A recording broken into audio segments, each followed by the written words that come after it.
This is training on Condensate and Feedwater system. Live screen cap video draft 4.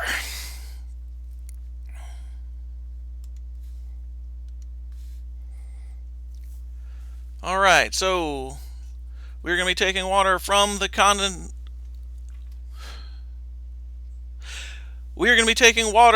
condenser and delivering it to the drum. That is the purpose of these two systems. So we will start with the condenser. At our plant we have 2 condensers.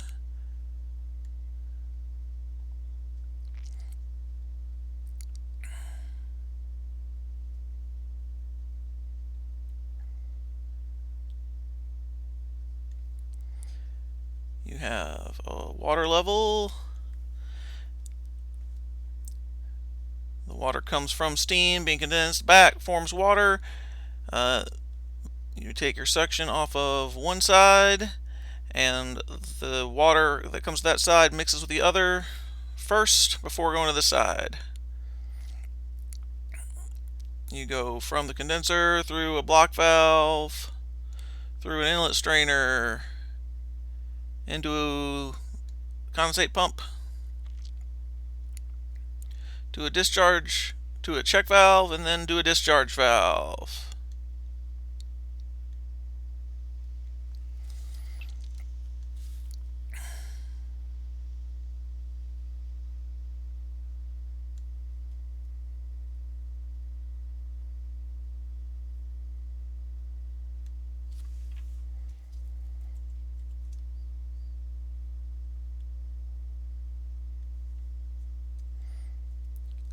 So we have 3 of these. It takes 2 to maintain full load, and we have a 3rd spare. We rotate them on a monthly basis. When you come out of the condenser, you go to the polishers. Polishers are ion exchangers that take the water that in the condensate system and remove ions.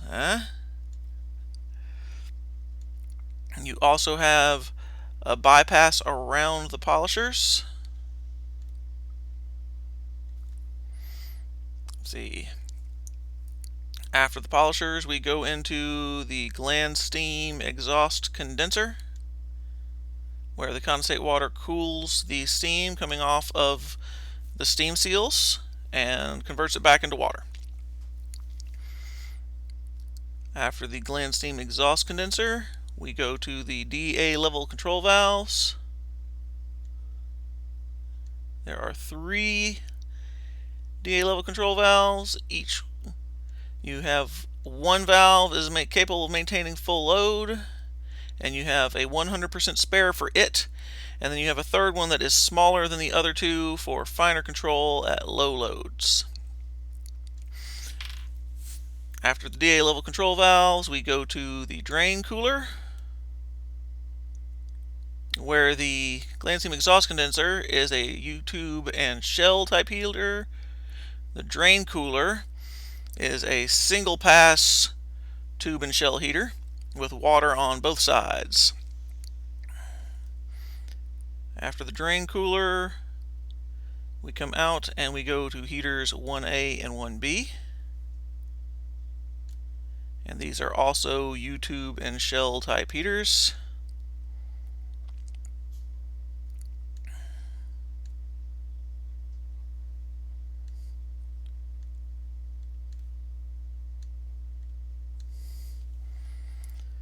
After heaters 1A and 1B, we go to heater 2, and then we go to heater 3. The purpose of these heaters is to preheat the water and therefore improve efficiency. We heat the water by stealing steam, extraction steam, off of the intermediate sections of the turbine.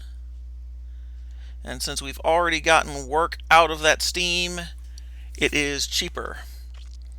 You have inlet MOVs to all your heaters,